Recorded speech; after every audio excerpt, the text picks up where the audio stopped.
ಡಿ.ಕೆ. ಶಿವಕುಮಾರ್ ಅವರು ದೆಹಲಿಯಲ್ಲಿದ್ದಾರೆ. ಅಲ್ಲಿ ವರಿಷ್ಠರನ್ನ ಭೇಟಿಯಾಗುವಂತ ಪ್ರಯತ್ನದಲ್ಲಿದ್ದಾರೆ. ಈ ಮಧ್ಯೆ ರಾಜ್ಯದಲ್ಲಿ ಏನಾಗ್ತಿದೆ ಅನ್ನೋದನ್ನ ನೋಡ್ತಾ ಹೋದರೆ ಒಂದಿಷ್ಟು ಇಂಟ್ರೆಸ್ಟಿಂಗ್ ಬೆಳವಣಿಗೆಗಳ ಮುನ್ಸೂಚನೆ ಕಾಣ್ತಾ ಇರೋದು.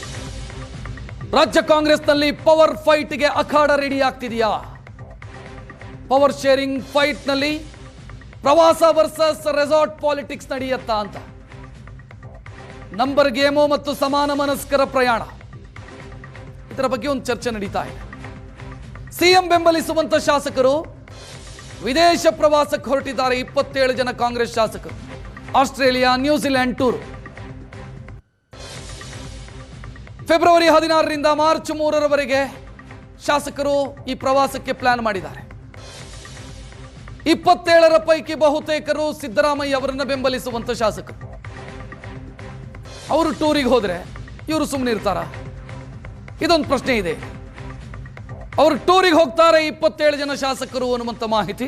ಅದಕ್ಕೆ ಬೇಕಾದಂಥ ಸಿದ್ಧತೆಗಳನ್ನು ಮಾಡಿಕೊಳ್ಳಲಾಗಿದೆ. ಆ ಟೀಮ್ನಿಂದ ಟೂರು ಅಂತಾದ್ರೆ ಈ ಟೀಮ್ನಿಂದ ಏನು? ಸಿದ್ದರಾಮಯ್ಯ ಅವರ ಟೀಮಿಗೆ ಕೌಂಟರ್ ಆಗಿ ರೆಸಾರ್ಟ್ ಪಾಲಿಟಿಕ್ಸ್ ಏನಾದರೂ ನಡೆಯುತ್ತಾ? ಡಿಸಿಎಂ ಡಿಕೆಶಿ ಟೀಮ್ನಿಂದ ರೆಸಾರ್ಟ್ ಪಾಲಿಟಿಕ್ಸಿಗೂ ಸಿದ್ಧತೆಗಳಾಗ್ತಿದೆ ಅನ್ನುವಂಥ ಮಾಹಿತಿ. ಡಿ.ಕೆ. ಶಿವಕುಮಾರ್ ಅವರ ಆಪ್ತ ಶಾಸಕರು ಕೂಡ ಮೀಟಿಂಗ್ ಮಾಡೋ ಸಾಧ್ಯತೆಗಳಿದ್ದಾವೆ. ಸಭೆ ಸೇರಿ ಮುಂದೆ ಏನು ಮಾಡಬೇಕು ಅನ್ನೋದರ ಬಗ್ಗೆ ಚರ್ಚೆ ನಡೆಯುವಂತ ಸಾಧ್ಯತೆಗಳು. ಒಂದೆಡೆ ವಿದೇಶಿ ಪ್ರವಾಸ, ಮತ್ತೊಂದೆಡೆ ರೆಸಾರ್ಟ್ ರಾಜಕಾರಣ.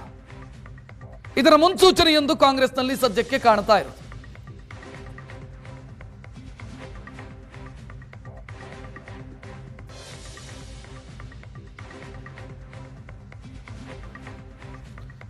ಹೆಚ್ಚಿನ ಡೀಟೇಲ್ ನೀಡೋದಕ್ಕೆ ನಮ್ಮ ಪ್ರತಿನಿಧಿ ಮಾರುತೇಶ್ ನೇರ ಸಂಪರ್ಕದಲ್ಲಿ. ಮಾರುತೇಶ್, ಡಿ.ಕೆ. ಶಿವಕುಮಾರ್ ದೆಹಲಿಯಲ್ಲಿದ್ದಾರೆ. ಅವರು ಕೊಡುವಂತ ಸೂಚನೆ ಮತ್ತು ಅವರಿಗೆ ಸಿಗುವಂತ ಭರವಸೆಯ ಮೇಲೆ ಎಲ್ಲವೂ ನಿಂತಿದ್ಯಾ ಹೇಗೆ? ಖಂಡಿತ ರಕ್ಷತೆ, ಯಾಕೆಂದರೆ ಡಿ.ಕೆ. ಶಿವಕುಮಾರ್ ಬಣದಲ್ಲಿರ್ತಕ್ಕಂತಹ ಶಾಸಕರಿಗೆ ಒಂದು ಕ್ಲಿಯರ್ ಮೆಸೇಜ್ ಈ ಬಾರಿಯ ದೆಹಲಿ ಭೇಟಿಯಲ್ಲಿ ಸಿಗಬಹುದು ಅನ್ನುವಂಥ ನಿರೀಕ್ಷೆ ಇದೆ. ಸಿಗದೇ ಇದ್ರೆ ಏನು ಅನ್ನೋದಕ್ಕೂ ಕೂಡ ತಯಾರಿಗಳನ್ನು ಆರಂಭಿಸಿದ್ದಾರೆ. ಇನ್ನೊಂದು ಕಡೆ ಮುಖ್ಯಮಂತ್ರಿಗಳ ಬಣದಲ್ಲಿ ಗುರುತಿಸಿಕೊಂಡಿರ್ತಕ್ಕಂತಹ ಶಾಸಕರು ವಿದೇಶ ಪ್ರವಾಸಕ್ಕೆ ಈಗಾಗಲೇ ಟಿಕೆಟ್ ಬುಕ್ ಆಗಿದೆ. ಫೆಬ್ರವರಿ 16ನೇ ತಾರೀಕು ಆಸ್ಟ್ರೇಲಿಯಾ ಪ್ರವಾಸಕ್ಕೆ 35 ಮಂದಿ ಶಾಸಕರನ್ನ ರೆಡಿ ಮಾಡಲಾಗಿತ್ತು. ಈಗ ಅದರಲ್ಲಿ ಅಂತಿಮಗೊಂಡಿರ್ತಕ್ಕಂಥದ್ದು 27 ಮಂದಿ ಶಾಸಕರು ವಿದೇಶ ಪ್ರವಾಸಕ್ಕೆ ತೆರಳುತ್ತಾರೆ ಅನ್ನುವಂಥ ಮಾಹಿತಿ ಇದೆ. 3 ಜನ ಪರಿಷತ್ ಸದಸ್ಯರು ಕೂಡ ಆ ಒಂದು ಟೀಮ್ನಲ್ಲಿ ಇರ್ತಾರೆ. ಒಂದು ಕಡೆ ಸಿಎಂ ಟೀಮ್ ವಿದೇಶ ಪ್ರವಾಸವನ್ನ ಕೈಗೊಳ್ತಾ ಇದೆ. ಇದರ ಮೆಸೇಜ್ ಬಹಳ ಕ್ಲಿಯರ್ ಆಗಿ ಗೊತ್ತಾಗ್ತಾ ಇದೆ. ಒಂದು ಕಡೆ ಡಿ.ಕೆ. ಶಿವಕುಮಾರ್ಗೆ ದೆಹಲಿಯಲ್ಲಿ ಯಾವ ಸಂದೇಶ ಸಿಗುತ್ತೋ ಆ ಸಂದೇಶದ ಮೇಲೆ ಡಿ.ಕೆ. ಶಿವಕುಮಾರ್ ಬಣದಲ್ಲಿರ್ತಕ್ಕಂಥ ಶಾಸಕರು ಮುಂದಿನ ಬೆಳವಣಿಗೆಗಳಿಗೆ ತಯಾರಿಯನ್ನು ಮಾಡ್ಕೊಳ್ತಾ ಇದ್ದಾರೆ. ಅವರು ಈಗ ಶುಕ್ರವಾರದ ಬಳಿಕ ಸಭೆಯನ್ನು ನಡೆಸಿ ಮುಂದಿನ ಏನು ಮಾಡಬೇಕು ಅನ್ನುವಂಥ ತೀರ್ಮಾನಗಳನ್ನು ತೆಗೆದುಕೊಳ್ಳುವಂತಹ ಸಾಧ್ಯತೆಗಳು ದಟ್ಟವಾಗಿದೆ. ಡಿ.ಕೆ. ಶಿವಕುಮಾರ್ ದೆಹಲಿಯಿಂದ ವಾಪಸ್ ಆಗೋದನ್ನೇ ಅವರು ಕೂಡ ನಿರೀಕ್ಷೆ ಮಾಡ್ತಾ ಇದ್ದಾರೆ.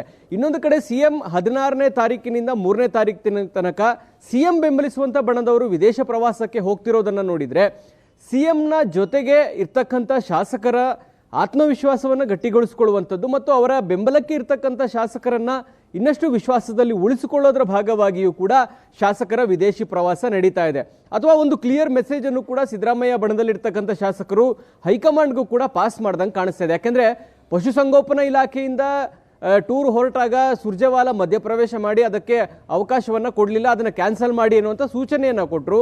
ಆದರೆ ಈಗ ಸಮಾನ ಮನಸ್ಕ ಶಾಸಕರೆಲ್ಲ ಸೇರಿಕೊಂಡು ವಿದೇಶ ಪ್ರವಾಸಕ್ಕೆ ಪ್ಲಾನ್ ಮಾಡ್ಕೊಂಡಿದ್ದಾರೆ. ಅದರ ಉಸ್ತುವಾರಿಯನ್ನು ಒಬ್ಬರು ಸಚಿವರು ಮತ್ತೊಬ್ಬ ಶಾಸಕರು ಕೂಡ ತೆಗೆದುಕೊಂಡಿದ್ದಾರೆ. ಎಲ್ಲ ಸ್ಪಾನ್ಸರ್ ಕೂಡ ಅವರೇ ವಹಿಸ್ತಾ ಇದ್ದಾರೆ. ಅದು ಕೂಡ ಸಿದ್ದರಾಮಯ್ಯ ಬಣದಲ್ಲಿರ್ತಕ್ಕಂತಹ ಶಾಸಕರು ಮತ್ತು ಸಚಿವರೇ ಆಗಿದ್ದಾರೆ. ಇದರ ಅರ್ಥ ಸಿಎಂ ಬಣದಲ್ಲಿರ್ತಕ್ಕಂಥ ಶಾಸಕರು ಸಿದ್ದರಾಮಯ್ಯನವರ ಜೊತೆಗೆ ಬಹಳ ಗಟ್ಟಿಯಾಗಿ ನಿಲ್ತೀವಿ, ಸಿಎಂ ಹೇಳಿದಾಗೆ ಕೇಳ್ತೀವಿ ಮತ್ತು ಈ ಬೆಳವಣಿಗೆಗೆ ಏನಾದರೂ ಅಂದರೆ ಹೈಕಮಾಂಡ್ ಮಧ್ಯಪ್ರವೇಶ ಮಾಡಿ ಅಧಿಕಾರ ಹಂಚಿಕೆಗೆ ಏನಾದರೂ ಮುಂದುವರೆದ್ರೆ ಏನಾಗಬಹುದು ಅನ್ನೋದರ ಒಂದು ಎಕ್ಸಾಂಪಲ್ ಅಥವಾ ಒಂದು ಟ್ರಯಲ್ ರೀತಿ ಕಾಣಿಸ್ತಾ ಇದೆ ಎರಡು ಬಣದಲ್ಲಿ ನಡೀತಾ ಇರುವಂತಹ ಬೆಳವಣಿಗೆಗಳು. ಹೀಗಾಗಿ ಬಜೆಟ್ ಸೆಷನ್ಗೂ ಮುಂಚೆ ಏನಾದರೂ ಬೆಳವಣಿಗೆಗಳು ಆದರೆ ಆಗಬೇಕು. ಬಜೆಟ್ ದಿನಾಂಕ ಘೋಷಣೆ ಆಗಿ ಬಜೆಟ್ ಸೆಷನ್ ಆರಂಭ ಆದರೆ ನಿಶ್ಚಿತವಾಗಿಯೂ ಡಿ.ಕೆ. ಶಿವಕುಮಾರ್ ಅವರಿಗೆ ಮತ್ತೆ ಅಧಿಕಾರ ಹಂಚಿಕೆಯ ಬಗ್ಗೆ ಮಾತನಾಡೋದಕ್ಕಾಗಲಿ ಅಥವಾ ಅದನ್ನು ಕ್ಲೈಮ್ ಮಾಡೋದಕ್ಕಾಗಿ ಅವಕಾಶಗಳೇ ಸಿಗೋದಿಲ್ಲ ಅಂತ ಕಾಣಿಸ್ತಾ ಇದೆ. ಹಾಗಾಗಿ ಇದೊಂದು ರೈಟ್ ಟೈಮ್. ಈ ಟೈಮ್ನಲ್ಲಿ ನಾವು ಏನು ಕ್ಲೈಮ್ ಮಾಡದೇ ಇದ್ರೆ ಅಥವಾ ಫೈಟ್ ಮಾಡದೇ ಇದ್ರೆ ನಮಗೆ ಅಧಿಕಾರ ಸಿಗಲ್ಲ ಅನ್ನುವಂಥದ್ದು ಡಿ ಕೆ ಶಿವಕುಮಾರ್ ಬಣದಲ್ಲಿರ್ತಕ್ಕಂಥ ಶಾಸಕರಿಗೂ ಕೂಡ ಬಂದಿದೆ. ಹೀಗಾಗಿ ಶುಕ್ರವಾರದ ಬಳಿಕ ಅವರು ಕೂಡ ರೆಸಾರ್ಟ್ ಸೇರಿ ಒಂದು ಸಭೆ ನಡೆಸುವಂತ ಪ್ಲಾನ್ ಅನ್ನು ಮಾಡ್ಕೊಂಡಿದ್ದಾರೆ. ಅದು ಡಿ ಕೆ ಶಿವಕುಮಾರ್ ಅವರು ದೆಹಲಿಯಿಂದ ವಾಪಸ್ ಬಂದ ಮೇಲೆ ಬಹಳ ಸ್ಪಷ್ಟ ಆಗುತ್ತೆ. ಆದರೆ ಸಿಎಂ ಬಣದಲ್ಲಿರ್ತಕ್ಕಂಥವ್ರು ಬಹಳ ಕ್ಲಿಯರ್ ಆಗಿದ್ದಾರೆ. ಫೆಬ್ರವರಿ 16ನೇ ತಾರೀಕು ಆಸ್ಟ್ರೇಲಿಯಾ ಪ್ರವಾಸಕ್ಕೆ ಈಗಾಗಲೇ ಟಿಕೆಟ್ ಬುಕ್ ಆಗಿ ಎಲ್ಲರೂ ಕೂಡ ಹೋಗುವಂಥದ್ದು ಕನ್ಫರ್ಮ್ ಆಗಿದೆ. ಮಾರ್ಚ್ 3ಕ್ಕೆ ಅವರು ವಾಪಸ್ ಬರ್ತಾರೆ. 6ನೇ ತಾರೀಕು ಈಗ ಟೆಂಟೇಟಿವ್ ಆಗಿ ಬಜೆಟ್ ಸೆಷನ್ ಕೂಡ ಆರಂಭ ಆಗುತ್ತೆ ಅನ್ನುವಂಥ ಮಾಹಿತಿಗಳಿದ್ದಾವೆ.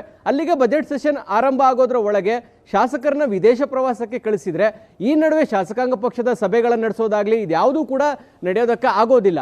ಆ ಒಂದು ಕಾರಣದಿಂದಾಗಿಯೂ ಕೂಡ ಈ ವಿದೇಶ ಪ್ರವಾಸವನ್ನ ನೋಡ್ಲಾಗ್ತಾ ಇದೆ ರಕ್ಷತ್. ಹಾಗಾಗಿ ಎರಡೂ ಬಣದಲ್ಲಿರ್ತಕ್ಕಂಥವರ ನಡುವೆ ಚಟುವಟಿಕೆಗಳು ಗರಿಗೆದರುತ್ತಾ ಇದ್ದಾವೆ.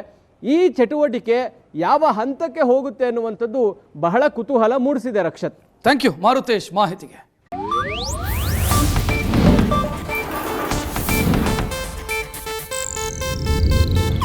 ಇದು ಏಷ್ಯಾನೆಟ್ ನ್ಯೂಸ್ ನೆಟ್ವರ್ಕ್ ಪ್ರಸ್ತುತಿ.